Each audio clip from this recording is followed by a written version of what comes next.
Welcome to Fix SLP, the podcast shaking up the field of speech-language pathology. We're calling out the barriers that hold clinicians back, fixing broken systems that limit our care, and giving the power of our profession back to the people who live it every day. This is where fearless clinicians come together. It's time to change the field with our voices, leadership, and advocacy leading the way. So let's fix SLP. Hey everybody, welcome back. It's Jeanette. I've got two guests today. We were talking before I hit record that we think out of the entire 92507 series that we've been doing, this is, now that we know these codes are happening. So now, since we know they're happening, this is probably the most important episode topic that we've done, that we have planned so far, because this is going to make or break our employer's ability, and then by extension, our ability to make money. And it's a serious concern that we have, a lot of other business owners have, a lot of other people familiar with the insurance process has, and we just need to talk about it so everybody's ready, because who knows, like in adult world, we said in the last podcast, most of our employers probably don't even know this is happening yet. So this is going to be a last minute, it's Christmas time, everybody attend these trainings situation. So we're talking today about documentation and auditing and how the new code set may open us up to more audits, and therefore documentation needs to change based on the new code set. So before I jump in, I just want to say thank you to Mr. Fix SLP, who has been amazing this week. My husband, John, we are on vacation. He took the kids, and of course it's raining, so he couldn't take them down to the beach. So he has found somewhere to take the kids out of this condo so I could record without a ton of extra sound and disruption. He has tolerated meetings and phone calls as we've tried to get this advocacy effort and what to say to CMS off the ground. And so it seems like every time we go on vacation, something like this happens. I surprised him over 2 years ago with a trip to Mexico, and I forget what it was then, but something happened, and I was sitting poolside on my phone fixing SLP. So he's always very good about it, so just shout out to him. All right, so today I have Katie Brown back. If you didn't listen last week, we talked about adult issues with the new code set, but it's not just for adults. We have a fearless fixer who's been following for a very long time, who reached out very complimentary and said, this is probably the best episode you've ever done. Okay, thank you for that. So please, you don't have to be an adult SLP for it to be applicable to you. Please give it a listen. So that was adult. And then the week before I had Emily, we talked about pediatric issues, and Rick Gawendo was also on that one. We talked about the, sorry, you're watching from home now. I'm trying to do video. I got hair. Okay.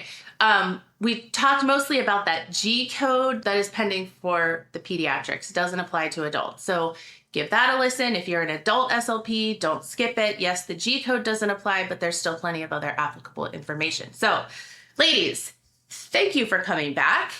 I am a business owner. I am a longtime clinician, but I don't deal with audits and reimbursement and documentation from a business owner side. I have dealt with it from the other side, and I think I've shared it on the pod before, but I'll share it briefly again. A time when one of my charts was audited by CMS and money was recalled, and how my employer dealt with that situation. I think we all are in agreement that these 10 new codes, which for our purposes, we will just call today 5 codes, because the documentation will be the same, whether it's a base code or an add-on. So we've gone from 1 catch-all to 5 specifics, plus we can say there's still dysphagia, cognition, and AAC. So in total, maybe 8 that we would have to, I think, document very accurately on. So just because Katie right now on my screen is on my left, we'll go left to right. Katie, why don't you tell everyone who you are briefly, where they can find you and what you do, and then we'll go to Emily. Yeah, absolutely. Thanks for having me back again. So I am a medical speech language pathologist and private practice owner in Buffalo, New York. I own the practice Neuro Speech Solutions, and you can find me on Instagram at Neuro Speech Solutions. I also have a website where I have lots of freebies and blogs for SLPs related to medical SLP topics. And I also have a Medicare for SLPs program that teaches private practice owners how to bill Medicare Part B, as well as compliance and documentation and all of those types of things. Documentation has always been at the core of what I think is super important for SLPs to be able to do. First off, efficient documentation, so that way we're not always just sitting there and bringing our documentation home, but also smart documentation that checks all the boxes for compliance. And that is a major concern, which is why Jeanette was kind enough to have me back on this week. This is time number 4. You get I know. a reoccurrence trophy at this point. I'm sending you a Christmas tree ornament. Oh, I'm excited. She was humble enough not to say it, but she does have a code she shared. Fix SLP is the promo code that she's offering our listeners a discount, and then even more generously gives us a very small percentage of your purchase. So it helps support me and anyone on the team that we're paying. And so we all really appreciate that. So, all right, Emily, how about you? Okay, I'm Emily Watkins. I'm a pediatric outpatient clinic owner in Louisiana, so you'll probably hear our distinct accent differences. But I opened in 2018. We do speech OT PT. I didn't say this last pod, but our website's ptpofla.com. And I also am like I said, speech therapist by trade. I always have to say that because I'm at conferences and nobody ever knows. So I am a speech therapist by trade. Haven't treated, intently. I'll step into some evals every now and then, or that are trickier than others, but haven't treated a caseload in a couple years. But through this advocacy effort, these major changes in our profession, I met Jeanette, and she has introduced me to a ton of people who are, just very bright, brilliant. They're doing so much to change the profession for the best. So I'm very thankful to have met her and her network and feel blessed to be included in her circle. But I, also decided to start this Facebook page because I felt like we needed a national page to where people could collaborate and make comments and give ideas, because there's been some really good ideas that have come up and people that I've talked to that I never would have met before or wouldn't have talked to. So I think it's been as much of a negative that people think that this is, and it's not. Like, change is never like wanted. We don't ask for like, oh, let's just change our entire profession and how we document and how we're going to operate. However, I do feel like the perspective is important. That change is good. In many ways it is good, and it brings a lot of people together, and it has introduced me to a lot of people. And so we have that Facebook page. It's Speech Therapy Advocacy Alliance, and I would encourage anybody to get on there. I did have to take it from public to a little more private because we were getting some ads, but for the most part, it's been really great. And it's been great to be able to disseminate information that otherwise wouldn't have been able to be as easily disseminated. And so I would encourage everybody to join that and collaborate with us. And it's a great group. Katie, why don't you tell us, let's just start with your story, your business's story about the audit that you went through Medicare. And I think you said at one point that you never expected Medicare would audit you, but they did.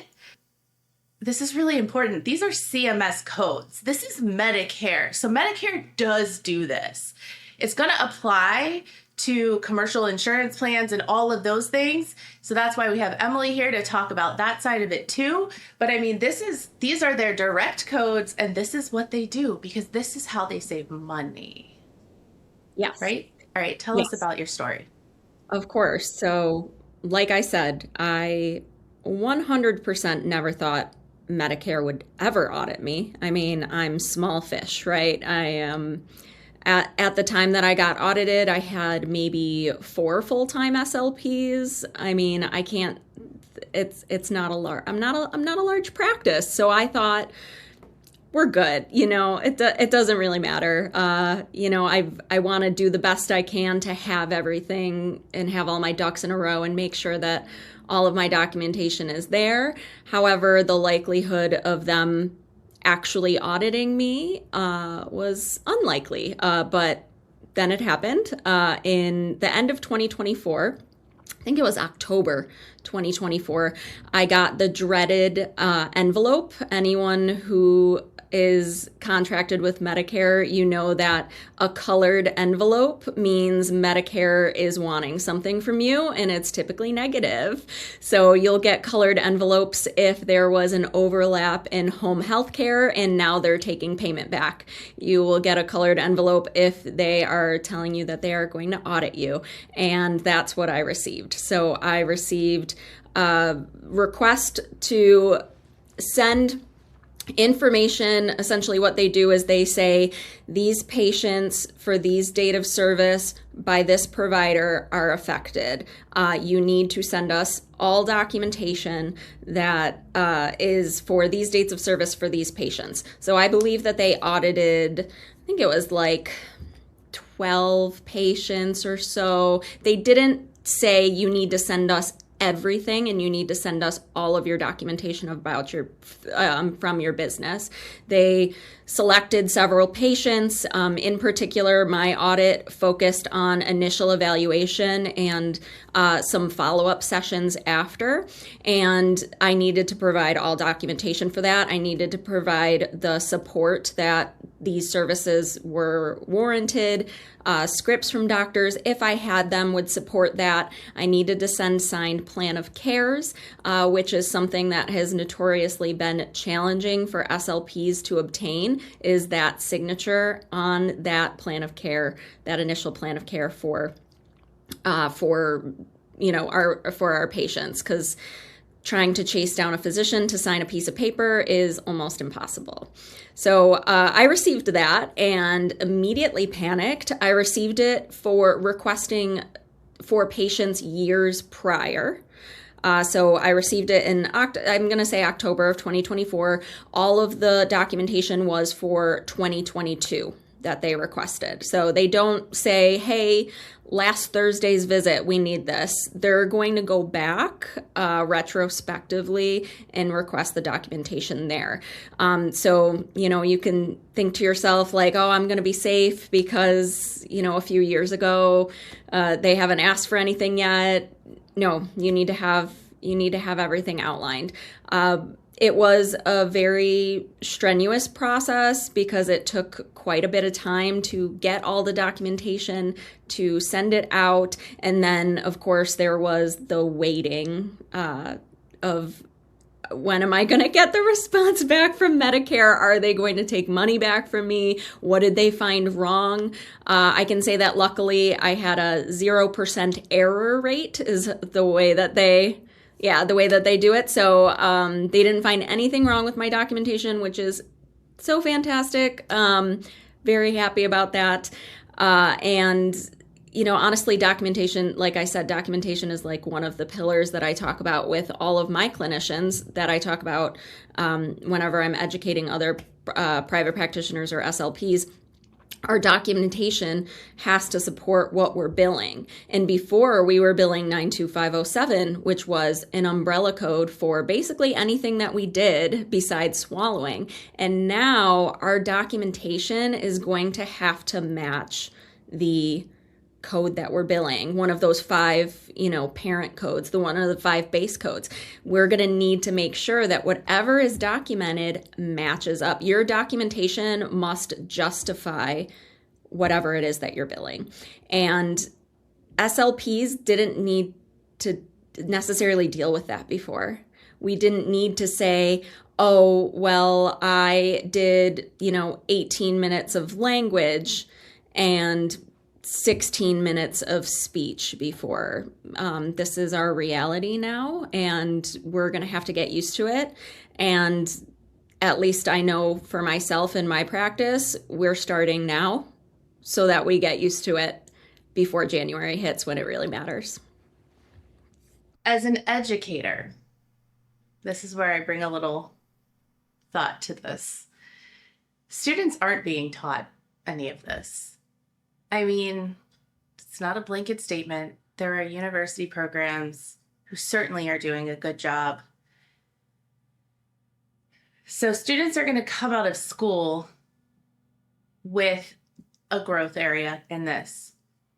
And they're coming to us, the practitioners who have never had to do this. I think there's going to be a lot of growing pains in this area, because I always bring it back to, as I think about this, we always say nobody knows what we do. We spend half of our time in hospitals or schools educating people about what we do. And I've said for years, half of the time, I don't even think speech pathologists know what we do. We make stuff up, we go with what we feel. And again, this is not everybody, so please don't get offended.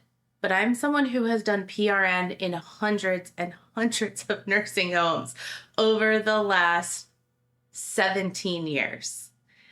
And I have made that my full-time job. I have never been full-time as an adult therapist in one place, but whenever I have wanted full-time hours, I have achieved that. And in more than one instance, hit overtime.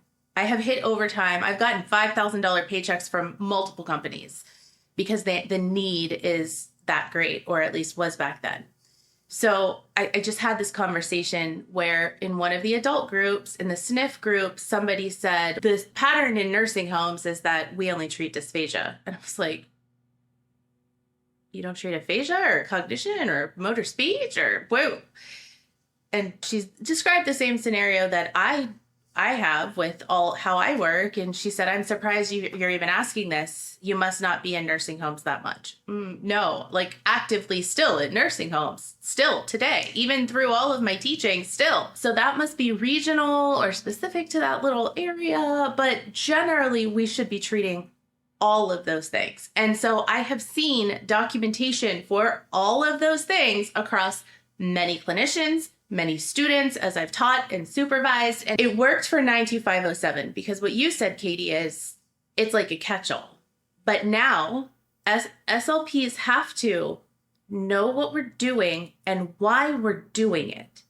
Or else, once we figure it out, we have to add another eval on. And I think some instances, Katie, this might even be different in a nursing home. And I think it is for Part A, which is not what we're talking about.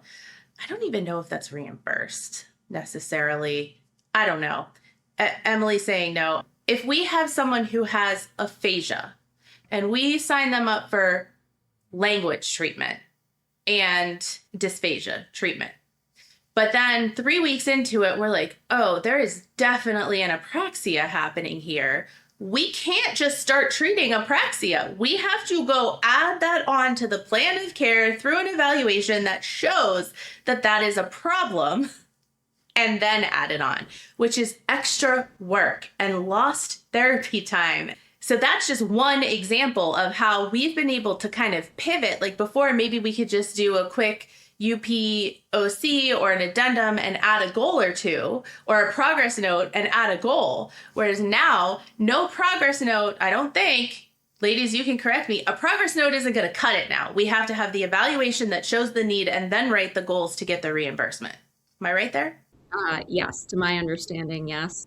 One thing in particular is we need goals to match up with the billing codes. So if normally you bill language and then, like you said, suddenly, oh, there's an apraxia, I want to bill speech and language, but there's nothing to support speech in your plan of care, then either your plan of care needs to change or you're not billing for speech and language. And I think that is an area that we've been fortunate to not have to worry about that. You know, SLPs have a lot of things to worry about, and we haven't had to worry about that, but now we're going to have to, and everyone needs to know that. And you know, there, like I said in the last podcast, there's still SLPs that don't even know that these codes are being changed.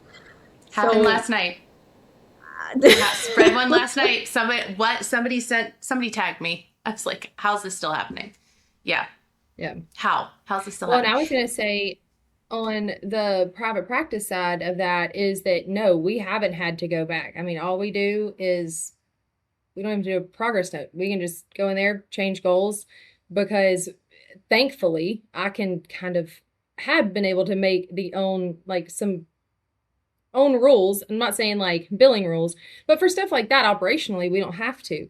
Now, my OTs and PTs do. And so that's the blessing that I have, is I have their lead in the way that they've operated for years or ever since I've been open. And so that's the one good thing about me having them to lean on. Now, granted, they're on 15-minute increments. This is going to be a 30-minute, so that is very different. But I do agree. I mean, that is one thing that I have a clinic director here. She's an OT. And what you just said, you have to have a goal that matches up your billing. And if you don't have one, you can't bill that code. And so they are adamant about that. They train it, she said, really well in school. I think they have an entire class in OT. I think OT even does it. In my limited opinion, from the schools around here, they've done a really good job of, when we get OT students, they know, like, they are very well versed in the fact that they have to have an activity log.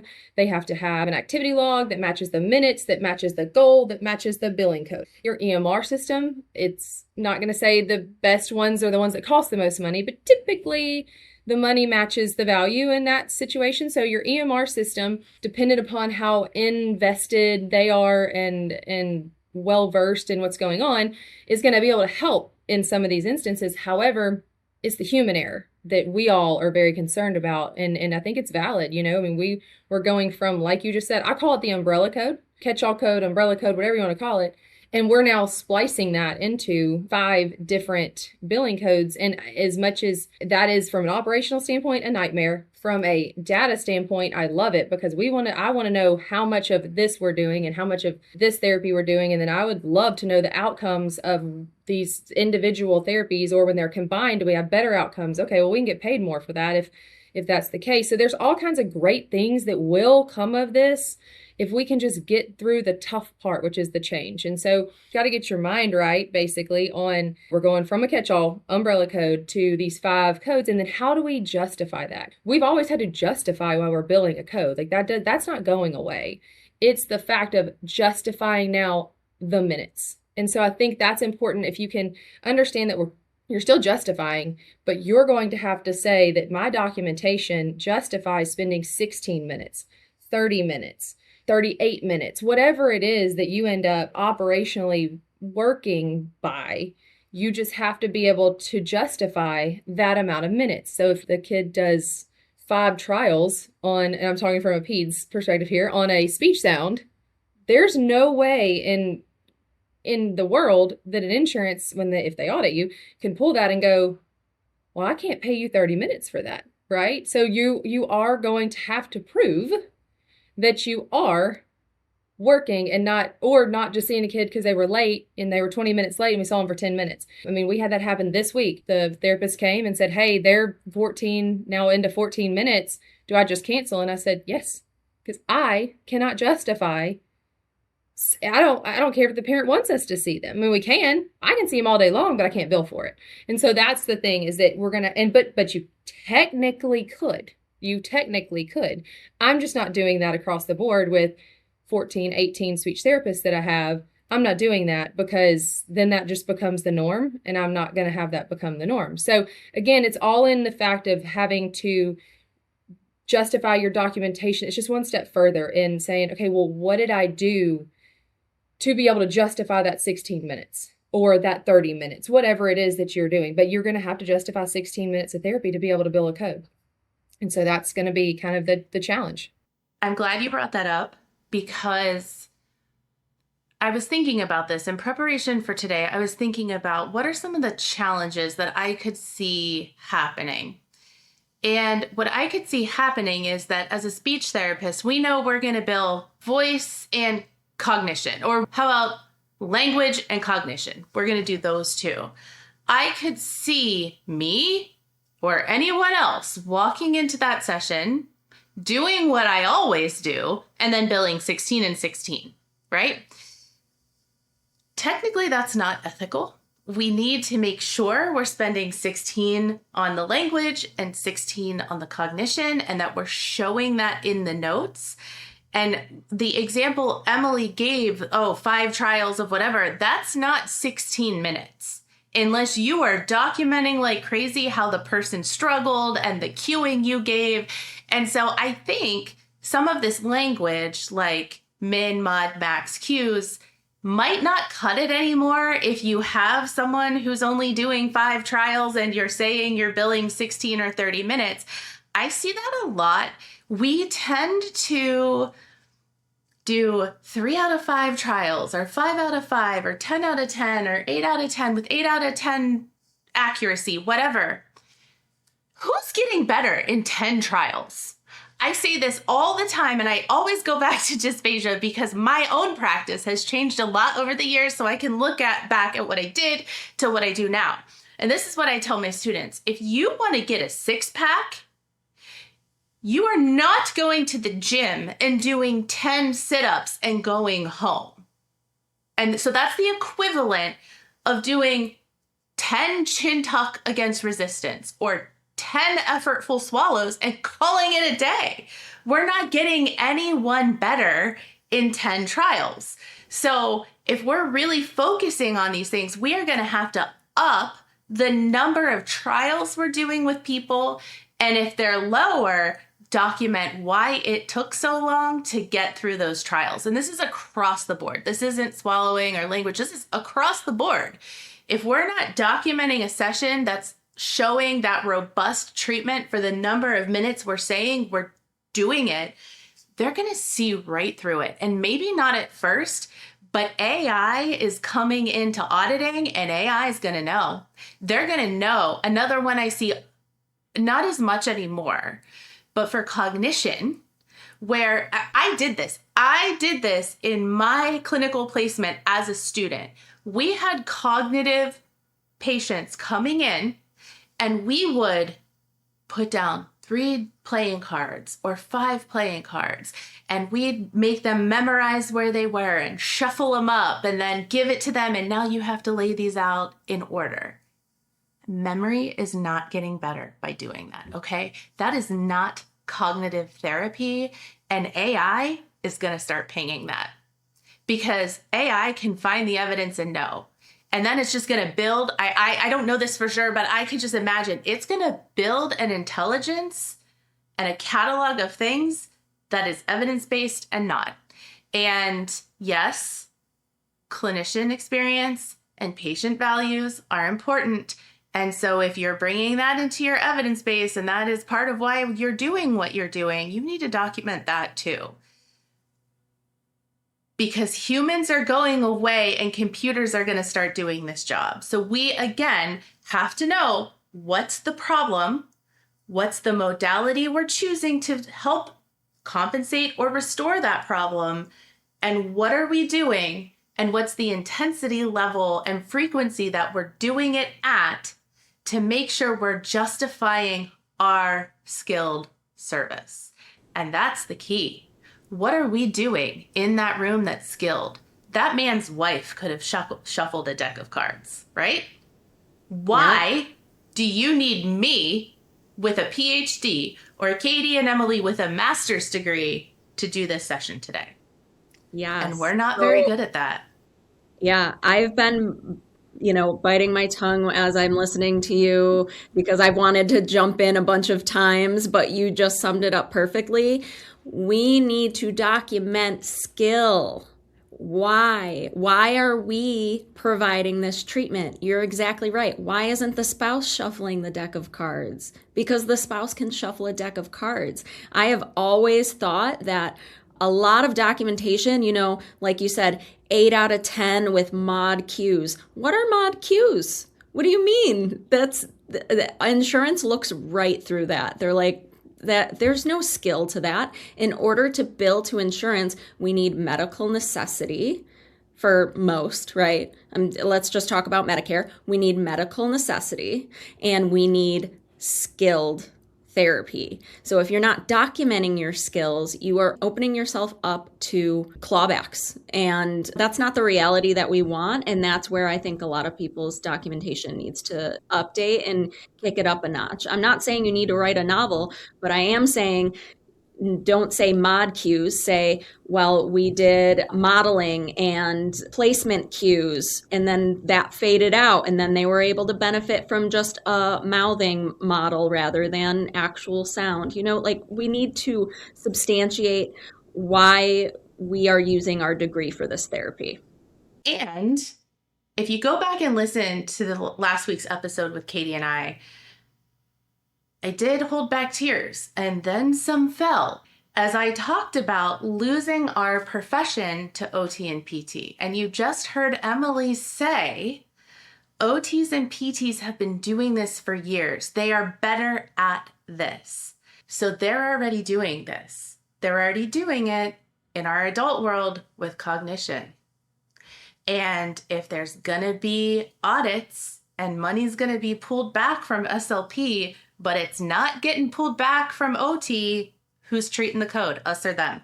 We need to think about this as also protecting our turf and our profession. And I had a really disappointing comment on something this week too that said, I'm tired of you, as in me, I'm tired of you putting this on SLPs. I am a single mom who needs the money, who can't afford to start a private practice, who needs a job. First of all, I never said you need to start a private practice. So let's get that out of the talk, okay? Let's get that out of our language.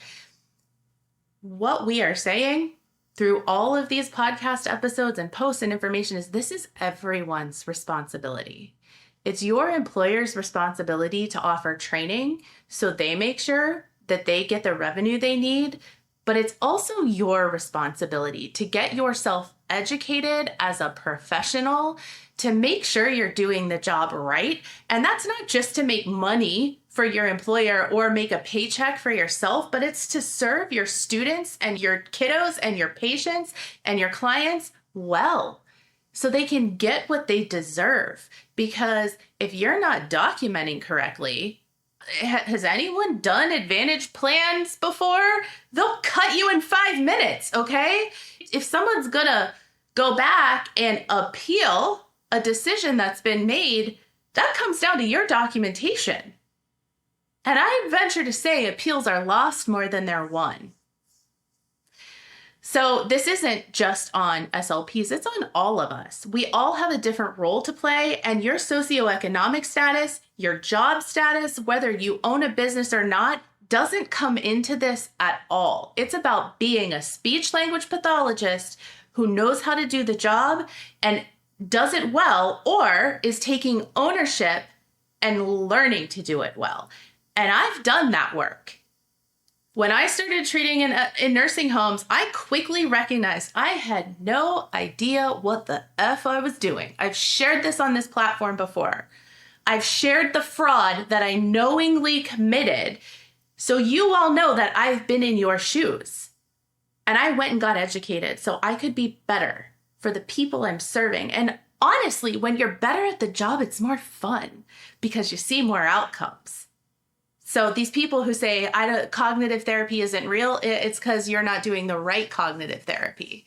You haven't learned how to do it yet. And that's okay because we're all learning everything at different rates. The goal here is for all of us to get better and to make our profession better. And I'm going to pivot to Emily now so she can talk. But this is not for today's podcast. But Emily and I are working on a huge project that will have implications, we hope, for now, but for also every year in the future that Medicare or Medicaid across the board tries to make cuts. She's got a meeting in a couple hours about this. So hopefully next week or the week after, we're bringing this to you. It's not ready to go yet, but it all plays into this how to comment to CMS thing. But what that is going to rely on is accurate data and accurate reporting. And I even did some self-reflection as I was getting ready for this, because as Katie and I said in our podcast, we brought some like positives to light too. It wasn't all doom and gloom. And I was like, has your attitude shifted? How was this 92507 change bad and now suddenly it's good? And it's not that my attitude has shifted, it's that it has had to shift. Because as Emily had said, none of us want this, right? None of us wanted to go away from 92507. These 5 codes and these 5 add-on codes were not going to be good. We lost. It's happening. So now it's not that I personally have changed my perspective. I still hate this. It's that this is happening whether we want to or not. And so now we have to find the good in it. We have to take the lemons and make the lemonade and figure out how can we use this as an opportunity to improve ourselves and our profession, and maybe on the other side of this, be even stronger than we were 3 months ago. All of this is going to come down to accurate data reporting. That's on all of us. So Katie has shared how this has impacted her. Well, or actually, it was just the stress and the time and maybe the money for admin that it had impacted. Thankfully, you weren't paying money back. Emily, tell us about your auditing story. Okay, so I have a lot.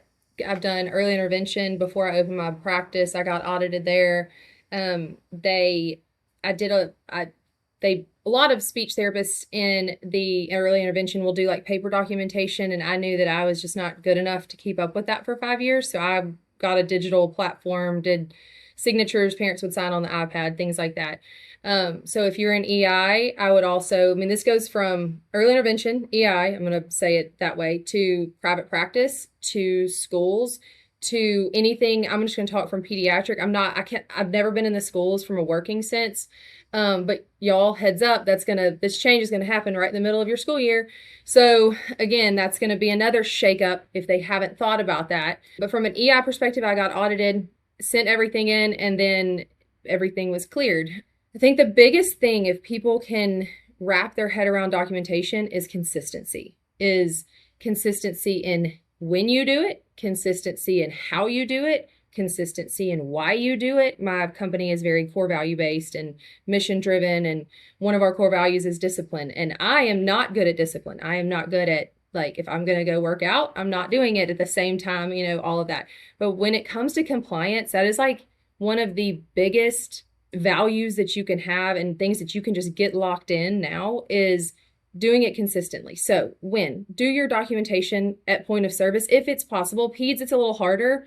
If you have a kiddo that's a little more behavioral, or you're having issues, or they're all over the place. But 80% of our patients in our clinic, you can do point of service documentation, and that is the best documentation, or at least to get most of it in, because your memory is right there. You're not going to forget something. You're going to be able to know how many minutes. You're not going to do it in 3 more sessions and think, oh gosh, I don't remember how many minutes I did that. So those things are going to get harder as the time between when you did it and when you're documenting. So again, consistency in when you document, consistency in how. That is really important too, because again, I did documentation very consistently. All of my audits have gone pretty well. And so again, the how, like, how are you documenting and doing it extremely consistently? Because payers like that too. If you show that you're very consistent in the words you use, and not necessarily pulling forward words. I'm talking about medical words versus, Katie just said it, those type things. If you're more detailed in how you're doing it, then it just becomes a habit too, but also it's the consistency in it. So that would be my biggest takeaway, is just get super consistent, get trained, get a standard. Like, we have standards at our company where they have to be followed. And so I didn't tell my audit story. I guess I'd go back and say that. But EI, I've had an audit. I've had multiple audits from Medicaid, Blue Cross. I mean, I've had them all across the board. That was mainly because I grew so fast, and the Blue Cross told me there's no way you grew and didn't acquire a company. And I said, nope, I didn't. And they literally went back and forth with me. It was during COVID. We went 230% year over year for like 3 years, I think. And so like when you have things like this, there are triggers in their system that happen. So if you bill certain codes together a lot, that doesn't mean it's wrong. I had an audit from that. I mean, Blue Cross taken back, they're trying to take $120,000 back because I billed 2 things together and they put their NCCI edits in 30 days before. It was also in 2024. They went into effect in 2025. So audits, I mean, they're not fun. I'm not going to like, ooh, let me have one. I don't want one. But I also think there's a way you can deal with them and handle them. And if you can stand on the fact that you're doing things correctly and you know you are, then they're not as scary as they seem from the outside. Because again, knowledge is power. If you're anxious, you're worried or whatever, just gain the knowledge and all of that fear and anxiety goes away. Just a little pro tip. When I get audited, I just call them and I say, what do you need? And I ask them a ton of questions. And sometimes they give me 0 answers. Okay, they tell you no. I'm not going to tell you anything. But sometimes the Blue Cross one, they told me exactly what they were looking at. Called Rick Goinda. He called me back at like 8 p.m. one night and he was like, you have nothing to worry about. Why are they even sending you this? These are allowed to be built together. Sometimes just call and ask questions. Pro tip, because a lot of times they'll give you some information. You'll get somebody who will give you the information. I've gained a lot of info by just calling and asking them, what do you need? Because then we don't send them more than what they need because they use that to their advantage. And quite frankly, we're human and we make mistakes.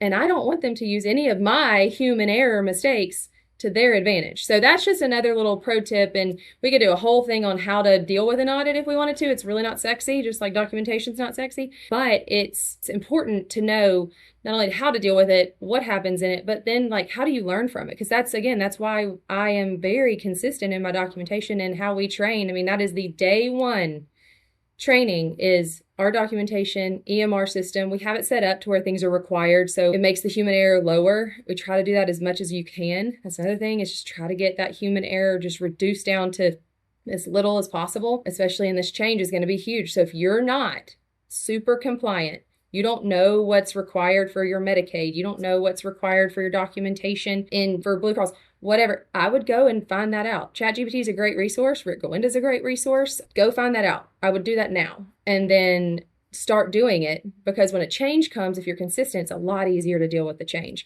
I did want to make a comment too about how you said the cog being pulled and OTs are going to treat it. So I'm a speech therapist. I believe that our speech therapists are very well equipped to treat swallowing and feeding. I'm just going to say that as a like a preface to what I'm about to say. But our feeding and swallowing code is bundled because it's 2 untimed codes with 92507 and the feeding code. They're bundled in my state, so we don't get reimbursed for it on Medicaid and Blue Cross. So with that, as an employer, I have to go, OTs get paid for that. I have to spend a lot of money training. I mean, I do not let anybody who walks in my door treat feeding. They cannot treat it when they walk in my door. They have to have a certain level. We have tiers at my company, and you have a certain level that you have to have before you can treat a feed. Okay, that costs money.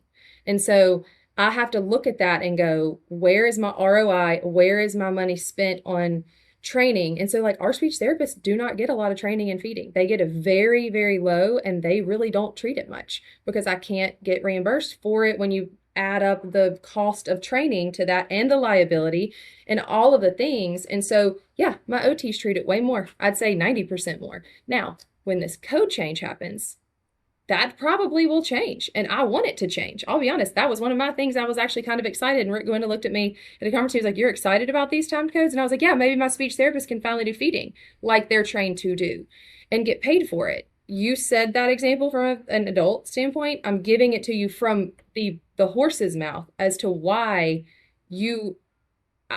decisions have to be made that way.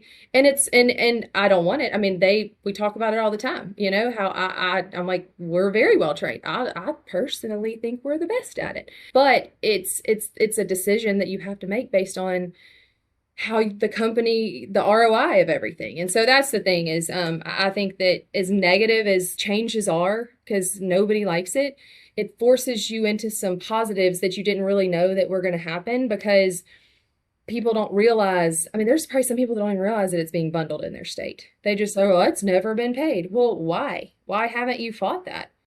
I want to interrupt you. Yeah. Because I already know this answer. I'm sitting here laughing and I'm thinking about all of the social media reels I can splice together from this. Emily, did you listen to the episode that Katie and I did last week? No. Thanks for making our point. You literally just made the point that we were driving home, that I'm crying on a podcast saying your employer is going to pick the person who makes more money. And you just said, as an employer, I have to look at return on investment and cost, and I give it to OTs. Does everybody hear this?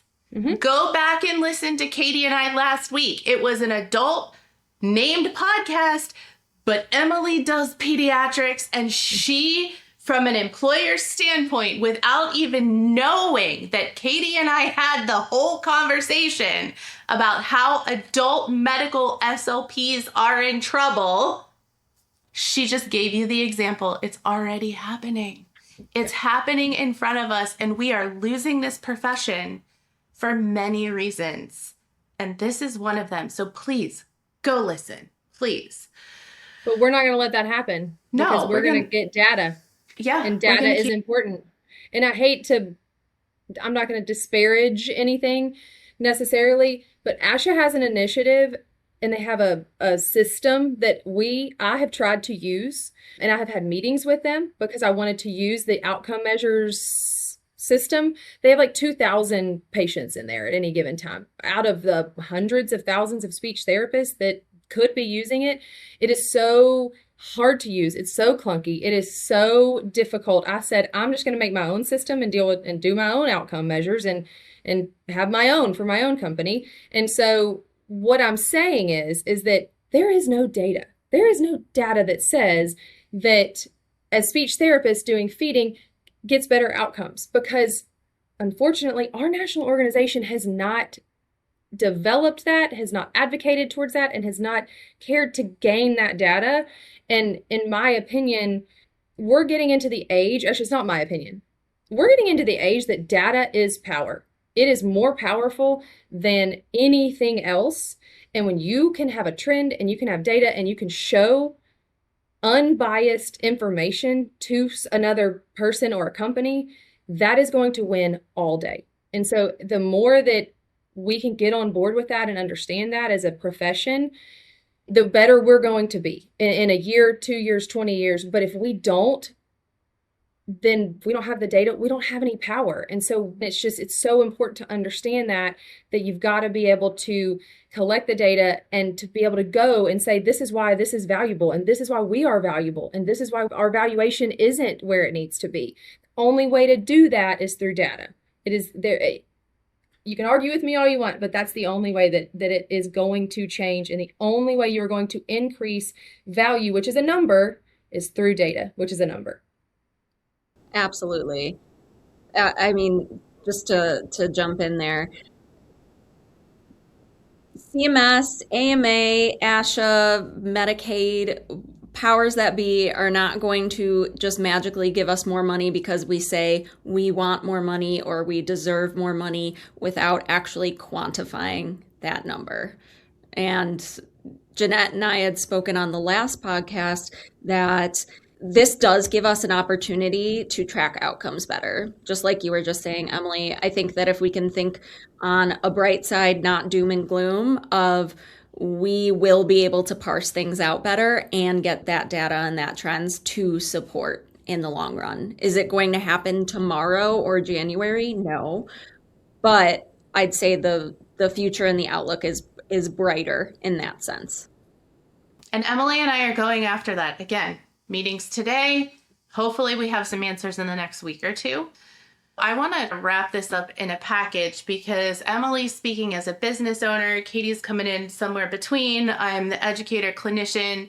So let me put some of what was said into how does this apply to me as a clinician? And I think this is where my story very briefly will demonstrate that. And this was 2014. So even 10 years prior to their audits, the SNF I was working for had an audit from 1 or 2 years prior. So 2012 or 13. My documentation for the course of the therapy I had given was fine. That is not what they ended up having an issue with when the chart was audited. What had happened was the days of RUG, where you could get different scores and reimbursement based on the minutes patients got. And so I was discharging a patient who had met goals. And that is what my documentation said. I demonstrated everything. The goals were met. And the therapy manager came to me and said, can you keep this patient on 1 more week so we can bump the RUG score? And sure, why not? We can work on generalization. What I didn't do, and this was on me, but never had to do that before, I should have updated the goals. I should have added a goal for generalization, but also I don't even know if that would have helped, because the documentation leading up to that was like, goals met, discharge next session. By the time they asked me this, I had already put in the discharge. They went in and deleted it, and then we extended the plan of care. So that wasn't really on me either, because I wasn't going to be going back and revising previous notes. So that's a little gray. But anyway, kept the patient on for 3 more sessions. 2 years later, the chart gets audited, and the company comes to me, and now it's my fault. Because we're never going to say that the manager asked me to keep treating to make more money. It's my responsibility to have reflected in my notes why that patient needed another week of therapy, and the notes didn't justify that, and the money did get recalled, and they did have to send it back to Medicare because my notes didn't reflect a need for service. Rightfully so. The patient needed discharge. The company got caught, and I was the middleman. Now, when stuff like that happens, your company is never going to protect you. You are always going to be the first one that gets thrown under the bus. I didn't get written up, but I did get a letter, probably what we would call a PIP today, a performance improvement plan. I had to write to them and document a plan on how I was going to do better so this didn't happen again. This is my favorite, is they didn't know I was hired for my first full-time academic job from Columbus, Ohio, all the way to Philadelphia, and that I was moving like 45 days later. So I just put in my notice. I said, my plan is to not work for you anymore, and I'm out. So like, I wrote what happened. I said, my manager, this is what happened. This was, I rightfully discharged. That was deleted. My plan is I can't work for an unethical company. Peace. Goodbye. So yeah, we can't all do that, right? But a way to avoid it is to make sure you're doing the things that we're talking about, because yes, it is your employer's responsibility to make sure that they're following procedures and billing codes and standards. They shouldn't be encouraging you to do anything unethical with the minutes that you're billing or how you're documenting. Or Katie and I talked about upcoding. So, which is really, well, didn't you really? I've heard this before, where in a lot of skilled nursing facilities, we bill, really, we're just doing that hour eval, but they don't get paid for that. There was a point in time where the company I was working for wanted me to bill 15 to 20 minutes for an eval and the rest onto treatment. And when I spoke up, I was like, no, I was doing an eval that takes at least 45 minutes. That's upcoding. And the manager literally said to me, well, weren't you doing some things to cue them along and pulling? No, this was an eval. You don't cue during an eval. So that's an example of that upcoding. And so if you get caught doing that, even if your management or your director or whoever has prompted you to do that, you're the one that's going to pay. Now, are they going to take money back from your paycheck? No. If you're PRN, are they going to keep using you? If this was something that happened across many charts and they lost a lot of money, or are you losing a job? because I would say that's not wrongful termination. It depends on what state you're in. But if you haven't been billing, coding, and documenting accurately across many patients and they lose tons of money over that, are they keeping you on their staff? You're out because you're the problem, not them. So this is why I'm not putting the onus just on clinicians. But to those of you who need the job, this is why you have to do it accurately. And I would say then if you are let go, you do have a wrongful termination case if you have done everything correctly and they let you go because they lost money from whatever. So that's just my 2 cents. But this is why we need to care. All of us need to care about doing a better job. I'm just thinking about the horror just from being in skilled nursing. I'm having flashbacks of me literally walking out the door pregnant and my director of rehab running after me and going, "Are you sure you only saw Mr. Smith for 25 minutes? And I'm out the door and I'm like, "I'm sure that I saw Mr. Smith for only 25 minutes. And then a complete huff and fine, I'll have PT go and see him for 5 more minutes. Cool. Go for it. Yeah. This happens to everyone. Mm-hmm. Unfortunately, like this is just a sad reality of this is absolutely what happens. And now it's even more paramount at this point to document, justify, know what you're coding, know what you're billing, and stick to your guns. Yeah. Emily, anything else before we wrap up? Back to what I was saying earlier, how we are going to have to shift. It's really every minute counts now versus it's just a lump session. And so as speech therapists, we're not used to that. I know in SNFs and different environments, that does matter. There's minutes counted and different things. But in outpatient and pediatrics in general, it's not a thing. And so if you're a pediatric and you're listening to this, whether you're an employee, you're a manager, you're an owner, I think it's super important to understand that minutes are now going to count, just like they do in OT and PT. There's a big range that this could go. You could have the speech therapists that get into the weeds and literally have a timer on your desk. That's not necessary. And then you have some that are just going to oh, well, I think I did this for about this. And, I'm just going to code it this. I'm not even going to worry about this part. And so there's this massive spectrum that is going to happen. And I think the best thing to do is to not get caught in either one of those and just try to be as realistic as you can. And the best way to do that is to read the rules and know what you're supposed to do. Know the rules from CMS. They're going to come out in November. They're going to have the codes. They're going to have the rules. They're going to have everything. They're going to have your NCCI edits if they have any. Let's just cross our fingers that there's not and that there's no MPPR. I think there's going to be. We can get into that another day, but I think it's super important to just know what you're supposed to bill. And at the end of the day, what we tell our therapist is do what you bill what you do. Do what you document what you do. And if you do that, 9.9 out of 10, you will be fine.